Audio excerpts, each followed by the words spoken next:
நபிகள் நாயகம் ஸல்லல்லாஹு அலைஹி வஸல்லம் ஒரு சபையில் அமர்ந்திருக்கிற பொழுது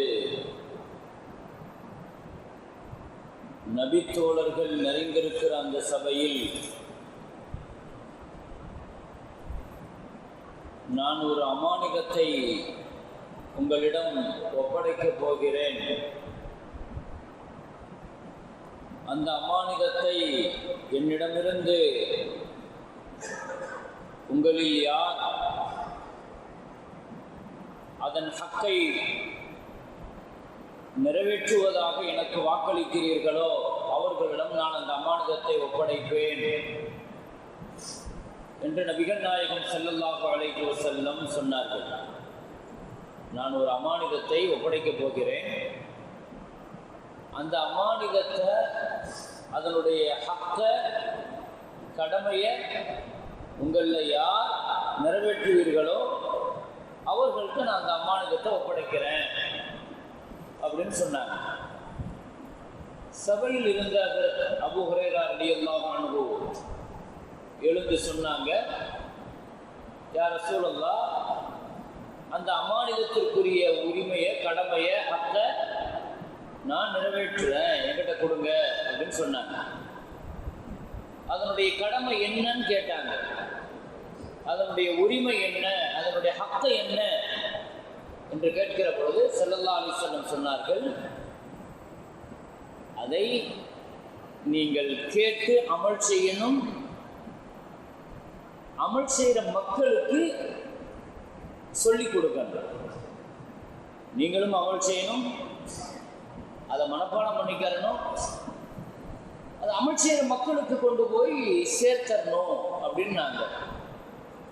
யா ரசூலல்லாஹ், அந்த ஹக்கை நான் எடுத்துக்கிறேன், சொல்லுங்க அப்படின்னு நபி ஸல்லல்லாஹு அலைஹி வஸல்லத்திடம் ஹஜ்ரத் அபூ ஹுரைரா ரலியல்லாஹு அன்ஹு சொல்லும்போது ஸல்லல்லாஹு அலைஹி வஸல்லம் ஒரு 5 அமானிதத்தை ஒப்படைச்சாங்க. நபி ஸல்லல்லாஹு அலைஹி வஸல்லம் ஹஜ்ரத் அபூ ஹுரைரா ரலியல்லாஹு அன்ஹு அவங்கள்ட்ட ஒப்படைச்ச 5 அமானிதங்களில் முதல் அமானிதத்தை பற்றி மாத்திரம் இன்ஷா அல்லாஹ் இந்த ஜும்மாவில் நம்ம தெரிஞ்சுக்கலாம். வாய்ப்புகள் இருக்கிற போது தொடர் அடுத்தடுத்த அமானிதங்கள் என்னங்கிறத இன்ஷா அல்லாஹ் ஜும்மாக்களின் வழியாக நாம் புரிந்து கொள்ள முயற்சி செய்யலாம். முதல் அமானிதமாக நபிகள் நாயகம் ஸல்லல்லாஹு அலைஹி வஸல்லம் சொன்னார்கள், அபூ ஹுரைரா, இத்தகில் மஹாரிம தகுன் அஅபதன் நாஸ். ஹராமான விஷயங்களை தவிர்ந்து பயந்து ஒதுங்கி நடந்து கொள்ளுங்கள். மக்களிலேயே நீங்கள் ஒரு நல்ல வணக்கசாலியாக அல்லாஹ்விட்ட இருப்பீங்க அப்படின்னு நான் ஸல்லல்லாஹு அலைஹி வஸல்லம். பெரிய வணக்கசாலி என்பது, பெரிய இபாதத்தாலி என்பது, அல்லாஹ்வுக்கு ரொம்ப பிடிச்சமான வணக்கசாலி என்பது இத்தகில் மஹாரிம். ஹராமான விஷயங்கள்ல, ஹராமான சம்பாத்தியத்தில், ஹராமான வருமானத்தில், ஹராமான ரிஸ்க்குல, ஹராம செய்யறதுல நம்ம எவ்வளவு தூரம் பேருந்தராக இருக்கிறோம், பக்தியா இருக்கிறோம், பயப்படுறோம், இதை வச்சுதான் ஒருத்தர் வணக்கசாலியா இல்லையாங்கிறது அல்லாஹ்ட்ட முடிவு செய்யப்படும். ஸல்லல்லாஹு அலைஹி வஸல்லம் 1000 ரக்காத்து தொழுக சொன்னா தொழுதலாம், அது கஷ்டம் கிடையாது. ஒருத்தர்கிட்ட சொல்றேன்னு வைங்க, 1000 ரக்காத்து தொழுகுங்கன்னா தொழுதுருவாரு. இன்னிலிருந்து ஒரு மாசத்துக்கு தஹஜ்ஜுத் தொழுகுங்கன்னா தொழுதுருவாரு. உட்கார்ந்து ஒரு 2 ஜுஸ் குர்ஆன் ஓதுவாரு. ஒரு லட்சம் தஸ்பீஹ் செய்யுங்கன்னா செஞ்சிருவாரு. இது பெரிய இபாதத்தினுடைய அடையாளம் கிடையாதுங்கிறாங்க ஸல்லல்லாஹு அலைஹி வஸல்லம். இது பெரிய வணக்கத்தினுடைய அடையாளம் இல்லை. இபாதத்துங்கிறது அல்லாஹ்ட்ட பெரிய இபாதத்து என்னன்னா, வணக்கத்திலேயே ஆகப்பெரிய வணக்கசாலி அல்லாஹ்ட்ட யாருன்னா ஹராம செய்யாம இருக்கிறது, ஹராம திங்காம இருக்கிறது, ஹராம சம்பாதிக்காம இருக்கிறது, ஹராம் ஹலால் விஷயத்துல பயம் இல்லை, ஹராம் ஹலால் விஷயத்துல கண்டுக்கிறது இல்லை. ஹராம் ஹலால் எப்படி வந்தா என்ன, யார் மூலமா வந்தா என்ன, காசு தானே அது, வந்தா பார்த்துக்கலாம், தெரியவா செய்யும். இது பெரிய ஆபத்தானது. ஸல்லல்லாஹு அலைஹி வஸல்லம் சொன்னாங்க, மனிஷ்தரா தௌபன் பிஅஷரத்தி தராஹிமின் திர்ஹமுன் ஹராமுன் லம் தக்பல் ஸலாத்து மாதாமால். 10 திர்ஹம் கொடுத்து ஒரு ட்ரெஸ் வாங்குறாரு, அதில் ஒரே ஒரு திர்ஹம் ஹராம் கலந்துட்டு இந்த ஆடையை அவர் அணிந்திருக்கிற வரை அவர் தொழுகை கபூலாகாதுன்றாங்க ஸல்லல்லாஹு அலைஹி வஸல்லம். எத்தனை வருஷம் இவருக்கு ஆடை அணிந்திருந்தாலும் அந்த தொழுகை அவருக்கு கபூல் இல்லை. வணக்கங்களை ஒண்ணுமில்லாம ஆக்கிறோம். வணக்கங்களை நிறைய சேர்த்துக்கிட்டே போகலாம். ஆனா ஹராமுங்கிறது டோட்டலா வேரோடு அறுத்துரும் ஹராம் வணக்கங்களை. ஸல்லல்லாஹு அலைஹி வஸல்லம் சொன்னாங்க இல்லையா, பெரிய சஃபராளி தான், பயனாளி தான், அல்லாஹ்வுக்கு பிரியமானவர் தான், சஃபர் செய்யறாரு, வராரு, கையை உயர்த்துறாரு, அல்லாஹ்ட்ட துஆ செய்யறாரு. மத்அமுஹு ஹராம், மல்பஸுஹு ஹராம், மஷ்ரபுஹு ஹராம். பெரிய வணக்கசாலி, கஷ்டப்படுறாரு, தீனுக்காக சஃபர் செய்யறாரு, தீனுக்காக செய்யறாரு, தீனுடைய பயணம் தான், முஜாஹித் தான். ஸல்லல்லாஹு அலைஹி வஸல்லத்தோடு போர்க்களத்துல கலந்து கொண்ட, கைபர் போர்ல கலந்துகிட்ட ஒருவரை அதுல மௌத்தாவும் ஆயிட்டாரு. அவரை கொண்டு வந்து ஸல்லல்லாஹு அலைஹி வஸல்லம் முன்னால வச்சு இவர் ஷஹீதுன்னு சொன்னப்போ ஸல்லல்லாஹு அலைஹி வஸல்லம் ஏத்துக்கல. இவர் ஷஹீதுன்னு நான் ஏத்துக்க மாட்டேன். கலிமா சொன்னவர் தான், போருக்கு வந்தவர் தான், ரசூலோடு வாழ்ந்தவர் தான். போர்க்களத்துக்கு வந்தாரு, போர் செஞ்சாரு, ஷஹீதை மூக்கானாரு, எதிரி கையால மூக்கானாரு. ஸல்லல்லாஹு அலைஹி வஸல்லம் ஷஹீது இல்லைன்ட்டாங்க, இவர் நரகவாசின்ட்டாங்க. ஏன்? போர்க்களம் நடந்து கொண்டிருக்கிற பொழுது கனிமத் பொருட்கள்ல ஒரு செருப்பு வாறு, ரொம்ப பெரிய பொருளா கிடையாது, ஒரு சின்ன செருப்பு வாறு, இன்னொரு ரிவாயத்துல வருது ஒரு சின்ன போர்வையை எடுத்து அவர் மறைச்சு வச்சுட்டாரு. ஜிஹாது போச்சு, ஷஹாதத்து போச்சு, ரசூலுல்லாஹ்வுக்கு இருந்த சஹாபியத்து போச்சு, ஈமான் போச்சு, எல்லாம் போச்சு. ஹராம் அவ்வளவு ஆபத்தானது. அது வணக்கங்களை காலி பண்ணிடும், ஈமான காலி பண்ணிடும், இபாதத்துகளை காலி பண்ணிடும். அது ஹராம். அதனாலதான் ஸல்லல்லாஹு அலைஹி வஸல்லம் 5 அமானிதத்தை சொல்றேன்னு சொல்லிட்டு முதல்ல அமானிதம் சொன்னாங்க. நீ பெரிய வணக்கசாலின்னா ஹராம விடு. உன்னுடைய ஜிப்பா, உன் தாடி, தொழுகை 5 வக்து தொழுகிறீங்க, ஹஜ் தொழுகிறீங்க, சுன்னத் நஃபில் தொழுகிறீங்க, இத்தனை உம்ரா செஞ்சிருக்கிறீங்க, இத்தனை ஹஜ் செஞ்சிருக்கிறீங்க, இதை வச்சு நான் வணக்கசாலி முடிவு பண்ண மாட்டேன்ட்டாங்க ஸல்லல்லாஹு அலைஹி வஸல்லம். உன் வியாபாரம் என்ன வியாபாரம் பண்ற, எப்படி சம்பாதிக்கிற, எங்கிருந்து வந்துச்சு காசு, எவ்வளவு வரணும், அதுல ஹராம் எவ்வளவு, ஹலால் எவ்வளவு, சந்தேகத்திற்குரிய எவ்வளவு. ஹராமுன்னு ஒன்று இருக்குது, ஹலாலுன்னு ஒன்று இருக்குது. இன்னொரு விஷயம் இருக்கியா, நிறைய பேர் மாற்றுறது இந்த 3வது விஷயத்துல தான். நிறைய பேர் மாற்றுறது என்ன விஷயத்துல மாற்றோம்? புகாரி ரஹ்மத்துல்லாஹினுடைய ஆசிரியர் இமாம் புகாரி எழுதின கிதாபு, அவருடைய ஆசிரியர் அப்துல்லாஹ் இப்னு முபாரக் ரஹ்மத்துல்லாஹ், பெரிய மிகச்சிறந்த இமாம். அவர் சொல்றாரு, சந்தேகத்திற்குரிய ₹1 நீ வேண்டான்னு ஒதுக்குறது இருக்குது பாரு, நீ ₹1,00,000 சதக்கா செய்யறதை விட சிறந்தது. எவ்வளவு அற்புதமான வார்த்தை, எவ்வளவு அழகான வார்த்தை. சந்தேகம் வந்துருச்சு உனக்கு, இந்த ₹1 ஹராமா ஹலாலான்னு தெரியல, இந்த ₹10 ஹராமா ஹலாலான்னு தெரியல, இந்த ₹100 ஹலாலா ஹராமா தெரியல, சந்தேகம் வந்துருச்சு. தஹ்மா யுரீபுக இலா மா லா யுரீபு ஸல்லல்லாஹு அலைஹி வஸல்லம் சொன்னாங்க. சந்தேகம் வந்துட்டுன்னா அதை விட்டு, சந்தேகம் வராதது எடுனாங்க ஸல்லல்லாஹு அலைஹி வஸல்லம். சந்தேகம் வந்துருச்சு இல்லையா, அப்ப அந்த சந்தேகம் வந்துட்டாலே அது ஹராமா முடிவு பண்ணு, ஹராமா இருக்குமோ. ஹராம் ஹலாலுடைய விஷயத்துல பெரிய பேணுதல் வேண்டும். அது விஷயத்துல பல நேரங்கள்ல சம்பாதிக்கிற பொழுது கிடைக்கிற வருமானங்கள்ல இவருக்கு அவ்வளவு அவசரம். பல நேரங்கள்ல ஹலாலான முறையில தேடுற ரிஸ்க இவர் அவசரத்தினால ஹராமா தேடிடுவார். அது ஹலாலா வரத்தான் செய்யும். ஹலாலா வருவதற்கான வாய்ப்பு அல்லாஹ் தந்திருப்பான். இவருடைய பேராசை எப்படியாவது சம்பாதிக்கணுங்கிற வேட்கை, சீக்கிரம் முடிக்கணும், சீக்கிரம் இடம் வாங்கணும், சீக்கிரம் எல்லாம் சீக்கிரம் நடக்கணும். ஹராம் பார்க்கறது இல்லை. இது எப்படி வருது, ஏது வருது, நமக்கு சரியா இல்லையா, ஷரியத் சட்டம் என்ன, இமாம்கிட்ட கேட்போம், ஷரியத்தினுடைய சட்டம் என்னங்கிறத கேட்டுட்டு முடியும் தயார் இல்லை அவருக்கு. இல்லை சீக்கிரம் அவருக்கு நிறைய முன்னால டார்கெட் இருக்குது, நிறைய விஷயங்கள் அவரு செய்து முடிக்க வேண்டியது இருக்கு. லா யஹ்மிலன்னக்கும் இஸ்திப்காஉ ரிஸ்கி அலா மாசியத்தில்லாஹ் ஸல்லல்லாஹு அலைஹி வஸல்லம் சொன்னாங்க. பல நேரங்கள்ல உங்க ரிஸ்க்கு ஹலாலான முறையில உங்களுக்கு தாமதமாகிறதுக்கு நீங்க ஹராமான முறையில தேடிடாதீங்க.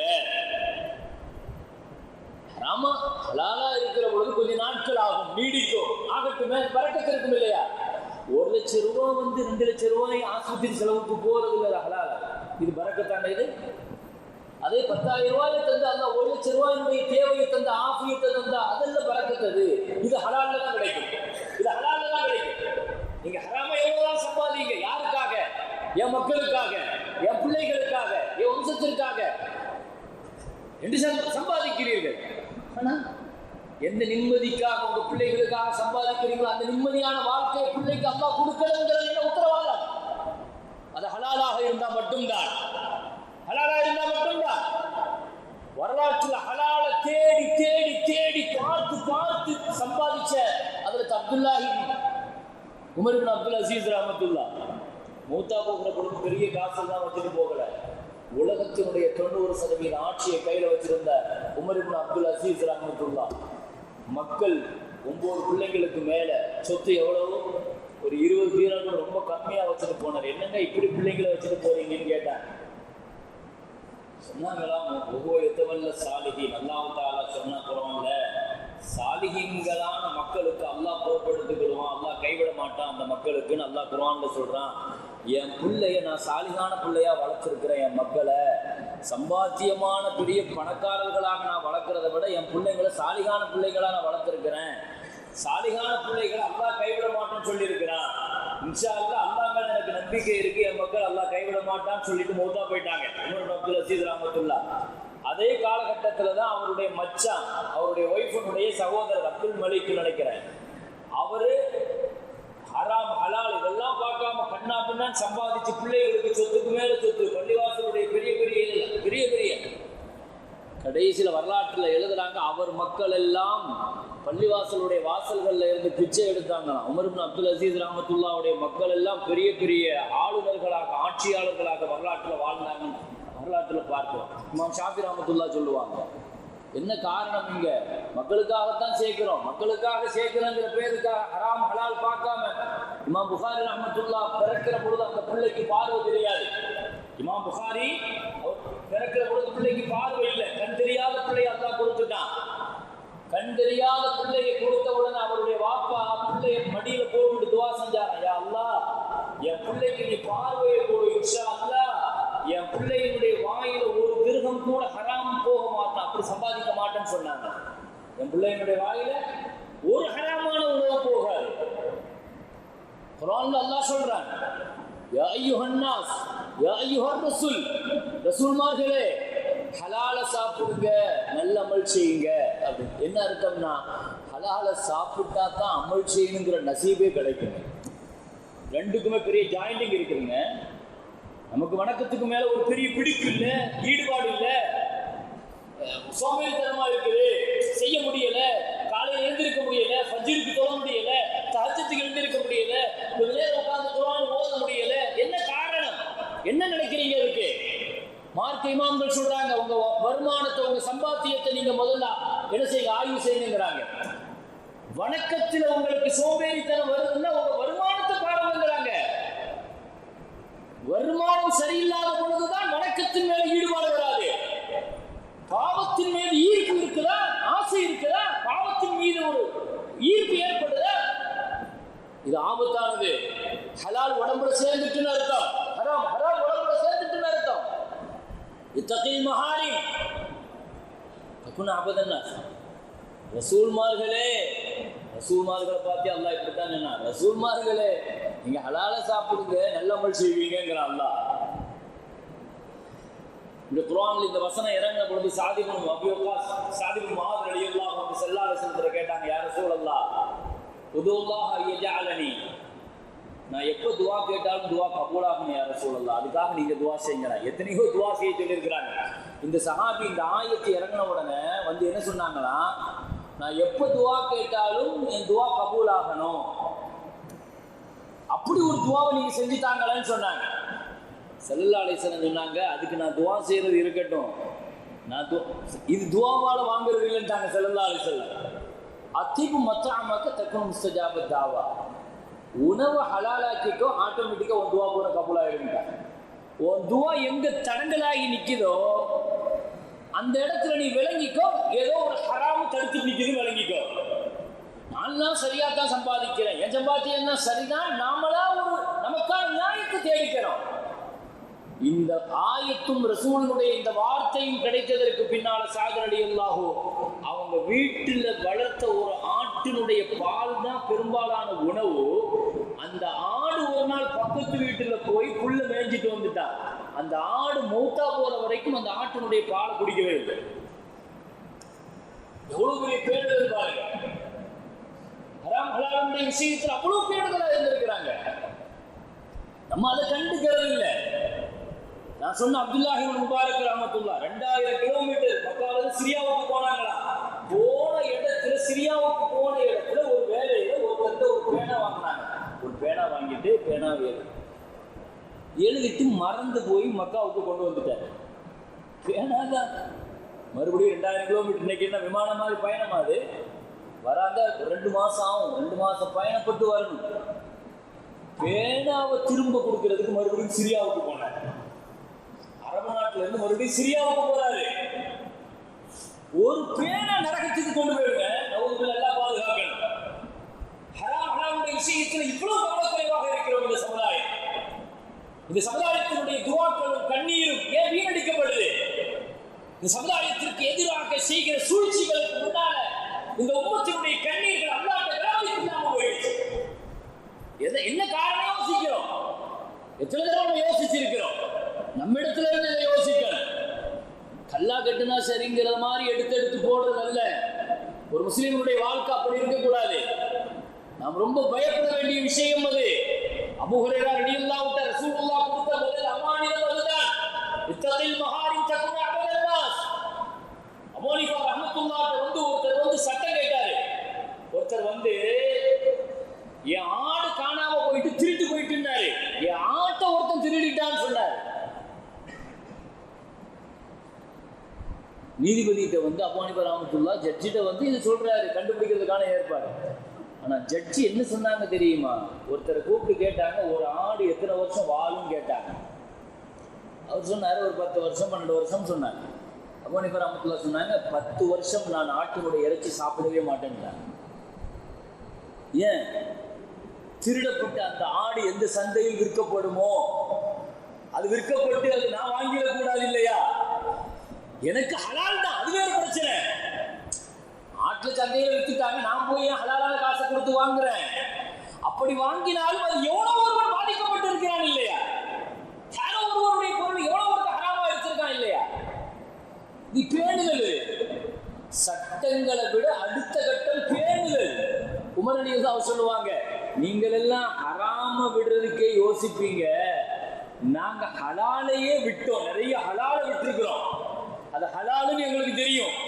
ஏன் பயப்படுவோம்? என்ன ஒருவேளை ஹராம்ல போய் சேர்ந்துடுமோ? 100% அல்ல, 99% ஹலாலுன்னு எங்கள்கிட்ட தெளிவா இருக்குது. 1% ஹராமுங்கிற டவுட் வந்தாலும் நாங்க அதை ஹராம் தான் டிக்ளேர் பண்ணுவோம். ஆனா நம்ம 99% ஹராமா இருந்தாலும் அந்த ஒரு ஹலால எப்படியாவது நம்ம முழுசா ஹலாலாக்க பார்ப்போம். நம்முடைய ஈமான், நம்மளோட பழகிய நம்ம வாழ்க்கை. இன்னைக்கு நிறைய சட்டங்கள் வந்து இன்னைக்கு ஆன்லைன் ட்ரேடிங்கு அது இதுன்னு உள்ளுக்குள்ள இன்னைக்கு நிறைய ஷேர் மார்க்கெட்டிங்கு, இன்னைக்கு ஹராமான கடைகளை நிறைய விரிச்சு வச்சு உட்கார்ந்துட்டு இருக்கிறாங்க. ஆன்லைன் மூலமாக நடக்கிற வியாபாரங்கள்ல, ஷேர் மார்க்கெட்டிங் நடக்கிற வியாபாரங்கள்ல 90% அது வட்டி சார்ந்தது. எது எப்படிப்பட்டதுங்கிறது ஆய்வு செய்யறதுக்கு இவருக்கு நேரம் இல்லை. இன்வெஸ்ட்மெண்ட் பண்ணிடுறாரு. அதுல பண்ணதுக்கு பின்னால அப்படி இது இப்படி எதையாவது ஒன்று சொல்லி ஹஸரத் வாயில இருந்து ஹலாலும் சர்டிபிகேட் வாங்குறதுக்கு படாத பாடுபடுற. சில நேரத்தில் நம்மளையே கொலை கூட்ட ஹலாலும் சொல்ல வச்சிருவாரு. ஏன்? ஹலாலும் ஹராமும் சந்தேகம் வந்துட்டா விடுங்கன்னு சொல்லுமா இருக்கா?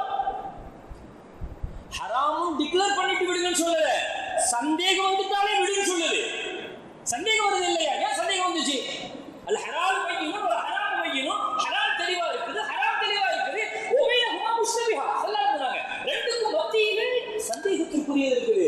ஹலால ஹலாலும் முடிவு பண்ணுங்க, ஹராம ஹராமும் முடிவு பண்ணுங்க, சந்தேகத்தையும் ஹராமும் முடிவு பண்ணுங்க. சொல்லலாம். அதனால ஒன்றும் ஆகாது. ஹராம் விட்டுட்டீங்க, நல்ல வாய்ப்பு விட்டுங்க, அல்ல அதை விட சிறந்ததை கொடுப்பான். அல்லாஹ் நம்பிக்கை வைங்க, அதை விட சிறந்தது அல்லாஹ் தருவான். அலி ரலியல்லாஹு பள்ளிவாசல்ல ஒரு பள்ளிவாசல்ல போய் அவங்களுடைய வாகனத்தை கட்டி போட்டு தொழுவதுக்காண்டி போனாங்க. கடிவாளத்தை ஒரு அடிமையை கூப்பிட்டு, பாதுகாப்பா நீ வாகனத்தை பிடிச்சிக்கப்பா, நான் தொழுதுட்டு வந்தேன்னு சொல்லிட்டு ஒரு அடிமை உள்ள போனான். தொழுதுட்டு வெளியே வந்து பார்த்தா வாகனம் மட்டும் நிற்குது, கடிவாளத்தை காணும். அவனையும் காணும், அடிமையும் காணும். அந்த கடிவாளத்தை திருடிட்டு போயிட்டான். அடிக்கடி எல்லாம் வழங்கிட்டாங்க, ஒரு திருடிட்டு போயிட்டான். சரி, எடுத்து ஒரு திருகத்தை எடுத்து கொடுத்து இன்னொரு ஆளுக்கு கொடுத்து சொன்னாங்க, பஜார்ல போய் மார்க்கெட்ல போய் கடிவாளம் வாங்கிட்டு வாங்க அப்படின்னு சொல்லிட்டு ஒரு தீனார் அவர் அந்த ஒரு திருகத்தை கொண்டு போனாரு. கொண்டு போய் மார்க்கெட்ல கொண்டு போய் வாங்கிட்டு வந்துட்டார் கடிவாளத்தை. அடிக்கடி எல்லாம் கொண்டு கொடுக்கும்போது அடிக்கடி எல்லாம் சொன்னாங்க, அல்லாஹ் சத்தியமா இது ஏன் குதிரையினுடைய கடிவாளம் தான் அப்படின்னா. அவன் இங்க திருடிக்கு போய் பஜார்ல போய் என்ன செஞ்சிருக்கிறான், வித்திருக்கான்.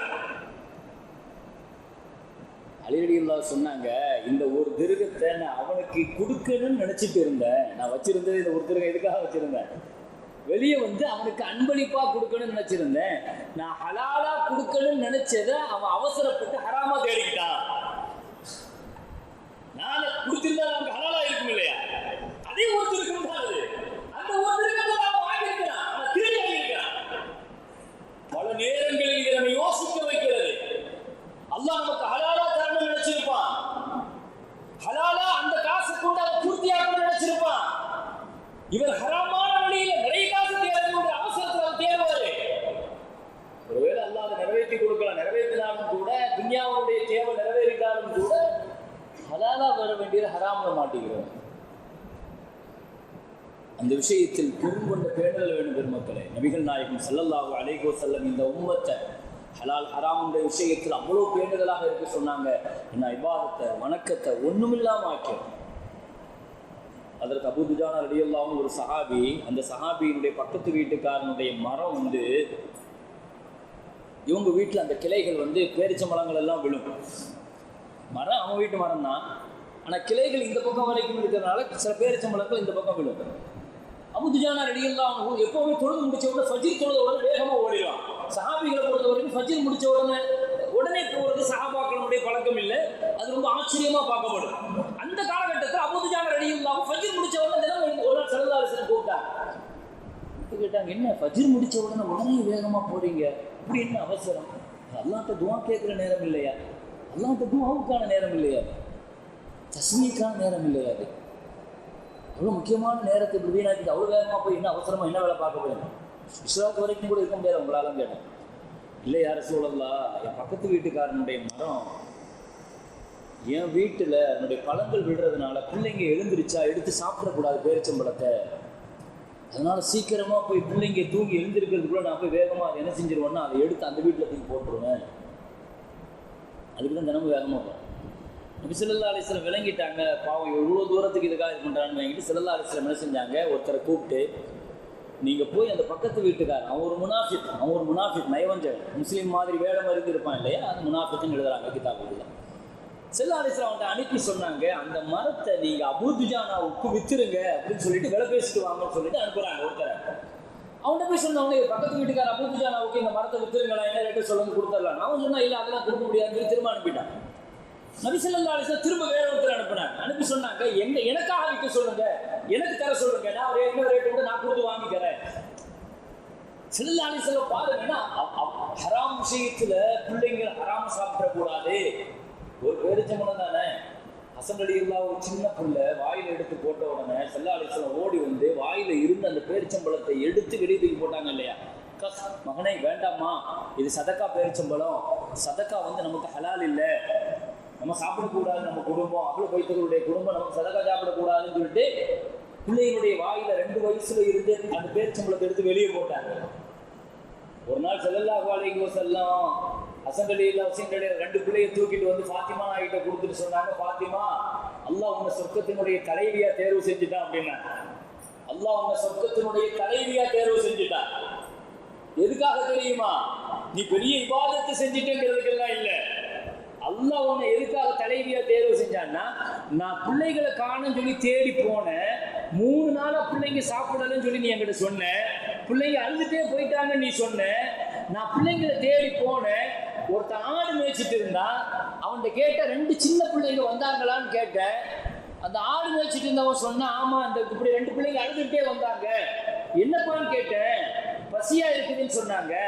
நான் ஆட்டுல இருந்து பால் கறந்து ஒரு பிள்ளைகிட்ட கொடுத்தேன். அந்த பிள்ளை குடிக்க போகும்போது என்கிட்ட கேட்டுச்சு, இந்த ஆடுகளுக்கெல்லாம் சொந்தக்காரர் எஜமான நீங்களான்னு கேட்டுச்சு. அந்த பிள்ளை ஒரு 3 வயசு பிள்ளை தாங்க. அவர் கேட்கிறாரு, எனக்கு ஆச்சரியமா இருந்துச்சுன்னு அவர் சொன்னாரு. நான் சொன்னேன், இல்லப்பா எஜமான வேற, நான் வேலைக்காரன் தான், நான் வேலைக்காரன் தான், இருந்தாலும் பரவாயில்லை நீ குடிப்பா, என்ன இருக்கு, எஜமான ஒன்றும் சொல்ல மாட்டாரு.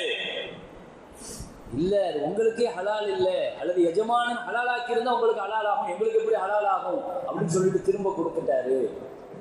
நான் பிள்ளைங்களை தேடி போனேன். எந்த பக்கமா போனாருன்னு கேட்டா, இந்த ஒரு தோட்டத்தை காமிச்சாங்கன்னு சொல்லிட்டு அந்த தோட்டத்துக்கு போய் பார்த்தா சுத்தி பெரிச்சு மூலமா கிடக்குது. என் பிள்ளைங்க 2 பேரும் படுத்து தூங்குறாங்க. அல்லாஹ் தஆலா இந்த காட்சியை பார்த்துட்டு, ஒரு தாய் ஹலால் ஹராம் விஷயத்துல பிள்ளையை இப்படி வளர்த்திருக்கிறான்னு சொன்னா, அந்த தாய்க்கு நான் சொர்க்கத்தினுடைய தலைவிங்கிற பட்டத்தை கொடுக்குறேன்னு அல்லாஹ் சொன்னான்னு நான் ஸல்லல்லாஹு அலைஹி வஸல்லம். சொர்க்கத்தினுடைய தலைவியாக ஃபாத்திமா ரலியல்லாஹு அல்லாஹ் தேர்வு செய்தது வணக்கத்தை வச்சு கிடையாது. பிள்ளைகளுடைய வளர்ப்புல ஹராம் ஹலால பிள்ளைக்கு சொல்லிக் கொடுத்து வளர்த்துருக்கிறாங்க. 3 வயசு புள்ள, 4 வயசு புள்ள தானே, 5 வயசு புள்ள தானே, சின்ன புள்ள தானே, வளர்ந்தா தெரிஞ்சுக்கிடுவாங்கன்னு நாம நினைக்கிறோம். 3 வயசு பிள்ளையும் 2 வயசு பிள்ளையும் ஹராமான ஒரு பேரிச்சம்பழத்தை வாயில் எடுத்து போட்டா ஸல்லல்லாஹு அலைஹி வஸல்லம் அதை விரல வாயில் விட்டு எடுத்து வெளியே போடுறாங்க. அந்த வயசுல பிள்ளைக்கு சொல்லி கொடுத்தாக்கா அந்த பிள்ளைக்கு இல்முல பரக்கத்து இருக்கும். ஒரு ஹராமும் உள்ள போயிடுச்சுன்னா பல வேலை செய்யும். நல்லா பாதுகாக்க சாதாரணமா இல்லை. நம்ம சம்பாதிக்கிற சம்பாத்தியம் பிள்ளைகளுடைய வாழ்க்கையில வேலை செய்யும் போது தலைமுறையை தாண்டி இன்னைக்கு பல நேரங்கள்ல நான் எச்சரிக்கையாக பதிவு செய்கிறேன். பல குடும்பங்கள்ல வாரிசு சொத்துக்கள் சரியான முறையில பிரிக்கப்படாமலேயே போயிடுறீங்க. நிறைய பேர்களுடைய வாழ்க்கை இப்படி நடந்து போது. எல்லாம் பாதுகாக்க வாரிசு சொத்துக்கள் பிரிக்கப்படாமல் அடுத்த தலைமுறை யார் சொத்தை யார் அனுபவிக்கிறா, யார் மக்கள் அந்த சொத்தை சாப்பிடுறான்னு தெரியாம ஒரு தலைமுறையே ஹராம சாப்பிட வச்சு போறீங்க. ஒரு தலைமுறையே ஹராம மாட்டிக்கிறது. என் மக்கள் தான், நான் சொத்தை பிரிக்காம போயிட்டேன், என் சகோதரர்களுடைய மக்களுக்கு சொந்தமான சொத்தை என் பையன் சாப்பிட்டு இருக்கிறாங்க. குற்றவாளி யாருங்க? என் காலம் முழுக்க வாழ்ந்த வாழ்க்கைய பிள்ளைங்களுடைய அத்தனை ஸல்லல்லாஹு அலைஹி வஸல்லம் சொன்னாங்க. பல பேர்கள் வாழ்கிற காலங்களில் எல்லாம் ரொம்ப அல்லாஹ்வுக்கு பிரியமானவங்களா வாழ்ந்துட்டு கடைசி நேரத்தில் சொத்து விஷயத்தில் அல்லாஹ்வுக்கு பயப்படாம நீதம் இல்லாமல் செஞ்சுட்டு போயிடறாங்க. ஒரு தலைமுறையை குற்றவாளியாக்கிட்டு போறதுனால அவங்க கடைசி காலம் நரகவாசியா தீர்ப்பு செய்யப்பட்டாங்க. நாங்கள் சொல்லலாம் பாதுகாப்பு. அதான் ஹலாலுடைய விஷயத்தில் பெரிய மக்களுடைய விஷயங்களில் பெரிய பேணுதல் வேணும். சொத்து விஷயங்களில் வாரிசுரிமை விஷயங்களில் அது தனியாக ஒரு ஜும்மாவில் பேசணும். அதில் நடக்கிற நிகழ்வுகள் இங்கே நான் இப்போ சொல்ல வர விஷயங்கள் நிறைவாக சொல்கிறேன். ஸல்லல்லாஹு அலைஹி வஸல்லம் பேசப்படுறாங்க. அவர் கொடுக்க மாட்டேன்ட்டார், அந்த முனாஃபிகை தர முடியாதுன்ட்டாரு அந்த மரத்தை. அதுக்கு பின்னால நபி ஸல்லல்லாஹு அலைஹி வஸல்லம் 3ஆவதா தூது அனுப்புறாங்க. ஒருத்தரை சொர்க்கத்தை வாங்கி கொடுக்குறேன் அப்படின்னு சொல்லிட்டு வாங்கிட்டு வாங்கன்னு. அவன் ஒரு நசீபு கெட்டவன் பாருங்க, சொர்க்கம்லாம் வாண்டன்ட்டாங்க. அல்லாஹ் அக்பர். ஒரு மரத்தை கொடுத்திருந்தா சொர்க்கம் கிடைச்சிருக்கும். நசீபுன்னு ஒன்று இருக்கு இல்லையா? 3ஆவதும் அவன் என்ன செஞ்சுட்டான், ஏற்றுக்கறல. நபிகள் நாயகம் ஸல்லல்லாஹு அலைஹி வஸல்லம் 4ஆவதா சொன்னாங்க, ஒரு பெரிய பேரித்த தோட்டம் 10 மரங்கள் உள்ள ஒரு தோட்டத்தை கொடுக்குற, நீ அந்த ஒரு மரத்தை கொடுன்னு சொல்லி கேட்டு விட்டாங்க. சரின்ட்டான். அவன் ஒரு பேராசக்காரன் 10 மரத்துக்காக சரின்ட்டான். நபி ஸல்லல்லாஹு அலைஹி வஸல்லம் ஒரு பெரிய தோட்டத்தையே கொடுத்து அந்த ஒரு மரத்தில் உள்ள பழங்கள், மரம் அங்கே இருந்துட்டு போட்டு மரத்தினுடைய பழங்கள் அந்த பிள்ளைங்க சாப்பிட்றதுக்கு ஹலால் ஆக்கி கொடு. ஹஜ்ரத் அபூ ஹுரைரா ரலியல்லாஹு அன்ஹு ஸல்லல்லாஹு அலைஹி வஸல்லம் சொன்னது, இத்தகில் மஹாரிம் தகுன் அபதன் நாஸ். ஹராம விடுங்க, நீங்க ஒரு நல்ல வணக்கசாலியா இருப்பீங்க என்று ஸல்லல்லாஹு அலைஹி வஸல்லம் சொன்ன 5 அமானிதங்கள்ல முதல் அமானிதம் இந்த வார ஜும்மால நாம் கவனிக்கணும். இல்லாமல் ரப்பல் ஆலமீன் எதை கேட்டோமோ அதை அமல்ச்சி அல்லாஹ் தௌஃபீக் செய்வானாக. ஆஃபிரு தாவானா அல்ஹம்துலில்லாஹி ரப்பில் ஆலமீன்.